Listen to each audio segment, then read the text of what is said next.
সুপ্রিয় দর্শক শ্রোতা মণ্ডলী, আপনি এই মুহূর্তে আমাকে যে যেখান থেকে দেখছেন, আমার পরবর্তী যে যেখান থেকে দেখবেন, আপনাদের সকলকে জানাই আমি আমার প্রাণঢালা অভিনন্দন এবং শুভেচ্ছা।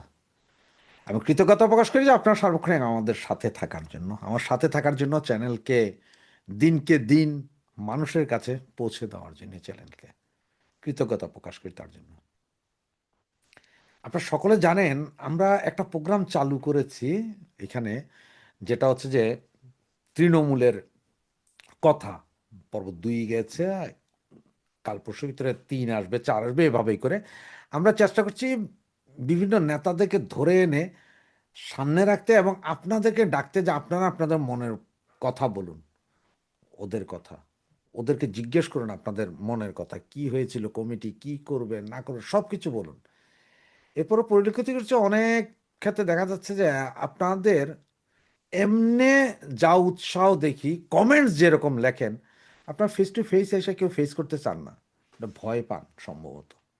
তো জানি না কি, তবে আশা করি যে এই প্রোগ্রামটি অসম্ভব ভালো করবে, কারণ তার কিছু কিছু ফল আমি অলরেডি দেখতে শুরু করে দিয়েছি।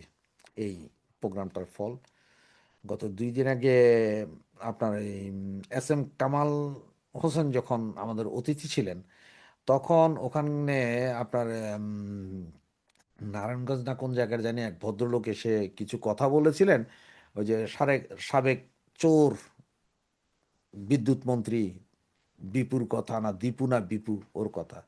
তো আজকে দেখলাম যে ওখান থেকে আমারে ফোন দিয়ে মানে একরকম আমাকেই হুমকি, যে আমি কেন এদেরকে চান্স দিই, মনে হয় যেন আমি তার চাকর। তো এই বিষয় নিয়ে আমি আলাদা একটা কন্টেন্ট বানাবো, জাস্ট ছোট করে আপনাদের বলে দিলাম এখন। তো আজকে যে জন্য আপনারা এতক্ষণ থাম্বনেল এবং হেডলাইন দেখলেন, যে আমাদের যিনি আপনার পররাষ্ট্র মন্ত্রী হয়েছেন আর কি, খলিল, রাজার খলিল, তিনি আসলে কেন এই মন্ত্রিসভায়, সেই বিষয়টা নিয়ে আসলে আলোচনা করার জন্য, এবং সাথে টুকটাক 2-একটা বিষয় নিয়ে আরও আলোচনা হবে। চলুন আগে আমরা এই রজার খলিল কেন বর্তমান সরকারের মন্ত্রিসভায় আছে।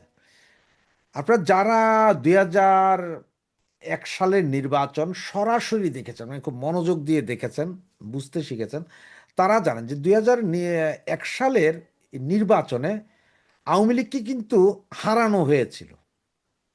এটা একদম স্বীকৃত কর্তা, যে লতিফুর রহমান যিনি ছিলেন, লতিফুর রহমান সিইসি ছিলেন, প্রধান নির্বাচক কমিশনের তত্ত্বাবধায়ক সরকার প্রধান, এই ওনারা মিলে আওয়ামী লীগ সরকারকে হারিয়েছিলেন। তা নাহলে আওয়ামী লীগ সরকার এত কম সিট পেত না। আওয়ামী লীগ সরকার, ঠিক আছে, আমি ধরে নিলাম যে হারাননি, আওয়ামী লীগ সরকার জিততো না, ওখানে বিএনপি জামাত জোটই জিততো, যে তাহলে হয়তো 100 সিট মিনিমাম পেত আওয়ামী লীগ, এত কম সিটে আওয়ামী লীগ। তো সেই সময়কার এই যে 2001 সালের তত্ত্বাবধায়ক প্রধান লতিফুর রহমানের ভাইরা হচ্ছেন যে আমাদের এই খলিলুর রহমান। তিনি ভাইরা কাম পিএস ছিলেন এই লতিফুর রহমানের, আমাদের রাজার খলিল। তো ধরেন ওনারাই তো এনেছিলেন ওই সময় বিএনপি জামাতকে, জামাতের জামাত এবং বিএনপির সাথে সখ্যতা কিন্তু এই মেজর খলিলের তখন থেকে। এরপরে যখন এই 17 বছর গেল, এরপর আপনারা দেখলেন যে যখন আপনার এই নতুন ইন্ট্রিম করলেন ডাক্তার ইউনূস, এরপরে ওনাকে উড়িয়ে আনা হলেন, কাকে, এই আমাদের খলিল সাহেবকে প্রথমে এনে ওনাকে বানানো হলেন কি রোহিঙ্গা বিষয়ক উপদেষ্টা। তার কারণ কি? তার কারণ হচ্ছে যে ওই যে রোহিঙ্গাদের কিনে একটা করিডোর খোলা হবে, এইটার জন্য একটা খেলা চলছিল, এইটার জন্য বানানো হলেন। এই বানানোর মধ্যে উনি এক সময় যা আপনার অজিত দোভাল স্যার সাথে দেখা করতে গেছেন, তখন অজিত দোভাল বলেছেন যে আপনি কে বলছেন, আমি রোহিঙ্গা বিষয়ক উপদেষ্টা। বলছে আপনি রোহিঙ্গা বিষয়ক উপদেষ্টা, আমার তো আপনার সাথে কথা বলার দরকার নেই, আমি ন্যাশনাল, আপনি যদি কথা বলতে হয় আমার সাথে, যারা কথা বলে, আমি কথা বলতে চাই যে রাষ্ট্রীয় একজন কর্মকর্তা, যিনি পুরো রাষ্ট্রের আপনার ইয়ের কি বলে সিকিউরিটি, ন্যাশনাল সিকিউরিটি অ্যাডভাইজার যারা, তাদের সাথে, আমি নিজে একজন ন্যাশনাল সিকিউরিটি অ্যাডভাইজার, আমি আপনার রোহিঙ্গা বিষয়ক উপদেষ্টা নাকি রোহিঙ্গা বিষয়ক উপদেষ্টা আপনার সাথে কথা চরম বেজ্জুতির পরে উনি দেশে ফিরে আসেন। ফিরে এসে পরে ওনাকে আবার সেই ন্যাশনাল উপদেষ্টায় বানানো হয়, পদ ক্রিয়েট করে, এই পদ আমাদের বাংলাদেশে ছিল না। এরপরে আপনাদের নির্ঘাত মনে আছে যখন বিএনপি প্রধান তারেক জিয়া ডিসেম্বরের ভিতর নির্বাচন চাইলেন, সারা দেশ টালমাটাল, হায় হায় হায় হায় হায়, ডিসেম্বরের ভিতর নির্বাচন মানে তো কঠিন জিনিস। তো এই অবস্থায় তারেক জিয়াকে সামাল দেওয়ার জন্য এই আমাদের ন্যাশনাল সিকিউরিটি অ্যাডভাইজার আমাদের খলিল সাহেব, উনি সরাসরি ডাক্তার ইউনূস সহ বাকি যারা আছেন সবাইকে উড়িয়ে নিয়ে আসলেন কোথায়, আপনার লন্ডনে। এইখানে এনে তারেকের সাথে দেখা টাকা করিয়েছেন। এক প্রকার আপনার, যদিও সম্মান দেখিয়ে তারেক ওনার ওখানে গিয়েছে, কিন্তু এক প্রকার এরকম যে তারেকের কাছে তারেক তুমি আমার আব্বা, প্লিজ আমাকে বাঁচাও, ইনুসের কথাবার্তা যে আমি তুমি এভাবে করিও না, আমি নির্বাচন দিয়া দিব রে বাবা, আমেরিকার এই ঘটনা সব বুঝাইয়া টুজাইয়া দিয়া নির্বাচনে তুমি আসবা বাবা, এগুলো বইলে টইলে গেলেন। এরপর আপনি দেখেন যে এই যে যতগুলো দেশের অ্যাম্বাসেডার বাংলাদেশে নিযুক্ত, আমেরিকান, তার ব্রিটিশ, অমুক তমুক সব অ্যাম্বাসেডাররা কিন্তু আইসা সরাসরি এসে তারেকের সাথে দেখা করে যান। সেগুলো কিন্তু এই ইয়ের কাজ, কার, খলিলের কাজ, খলিলুর রহমানের কাজ। মানে পুরো পৃথিবীর যত কূটনীতিক আছে এদেরকে গোলায়া আইনা তারেকের সাথে বৈঠক করাচ্ছেন সব খলিল। তো এত কিছু যে লোকটা করছে, সেই লোকটার প্রতি তো কৃতজ্ঞতা তো থাকবে না, ও তো আর সীমারের বাচ্চা না, তারেক তো আর সীমার না বা পশুর সন্তান তো না, সুতরাং তার তো একটা সিম্পেথি বা এক্সপেক্টেন্স থাকবে। আর কেন জানি মনে হচ্ছে সেই এক্সপেক্টেন্স এবং সেই সিম্পেথির কারণে যে আপনি এত বছর পরে আমাকে ক্ষমতায় এনে দিয়েছেন, এর উপহার হিসাবে খলিলকে এটা দিতে পারে। এবং খলিলের সাথে যেহেতু ইন্টারন্যাশনালি 18 মাসে ব্যাপক একটা কানেকশন আছে, সেই জন্য আপনার উনি দিতে পারেন।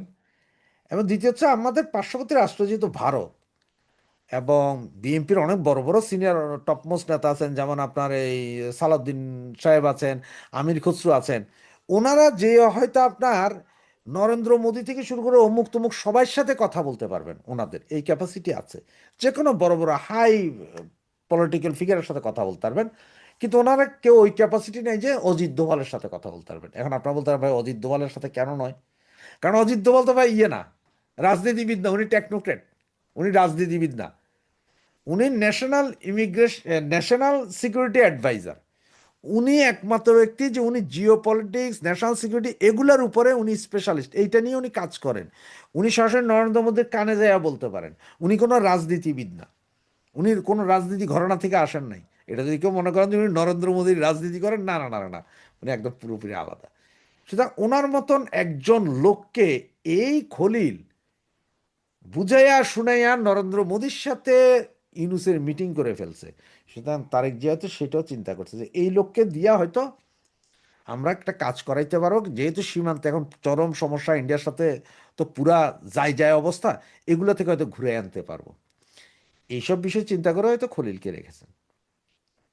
আর অনেকেই এখন বলছেন যে ভাই দেখেন এই এরা কখন নিষেধাজ্ঞা তুলবে আওয়ামী লীগের উপর থেকে, আওয়ামী লীগ রাজনীতি ফিরে। তো আমি বলবো কি জানেন, আওয়ামী লীগ নেতা কর্মী আপনার যারা আছেন, তাদের যদি আপনাদের যদি সামান্যতম লজ্জাবোধ থাকে, তাহলে আপনারা আপনাদের শক্তি প্রদর্শন করে নিষেধাজ্ঞা প্রত্যাহার নয় শুধু, আর নিষেধাজ্ঞা থাকার না থাকা আপনাদের রাস্তায় নামা উচিত। তার কারণ হচ্ছে যে তা না হলে অতীতেও শুনে এসেছি যে জিয়র রহমানই আওয়ামী লীগকে রাজনীতি করার সুযোগ দিয়েছেন। আর এবার যদি তারেক জিয়ার হাতে এটা যায়, তাহলে আজীবনের জন্য শুনতে থাকবেন, তার মানে আপনাদের রাস্তায় কিছু করার আর ক্ষমতা নাই।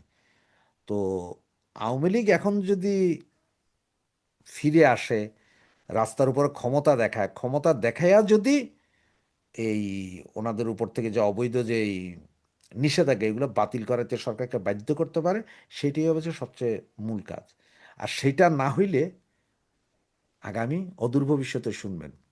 তারেক জিয়া মাত্র আসলো, 3-6 মাস যাক, কারণ এখন তো সারা বাংলাদেশে তারেক কেয়ামত, তারেক মাতাম, তারেক ঈদ উৎসব, তারেক শাড়ি, তারেক শার্ট, তারেক প্যান্ট, এইরকম, মানে সারা বাংলাদেশ তারেকময়। সরি টু সে, সারা বাংলাদেশ তারেকময়, এটা নর্মাল। আগামী 3 মাসে তারেকময় থাকবে। এরপরে আস্তে আস্তে বোঝা যাবে আসলে উনি কি করছেন না করছেন, তখন হয়তো সমালোচনা করা যাবে, সমালোচনার সময় থাকবে। তো এই ছিল আজকের মতো। ধন্যবাদ। জয় বাংলা, জয় বঙ্গবন্ধু।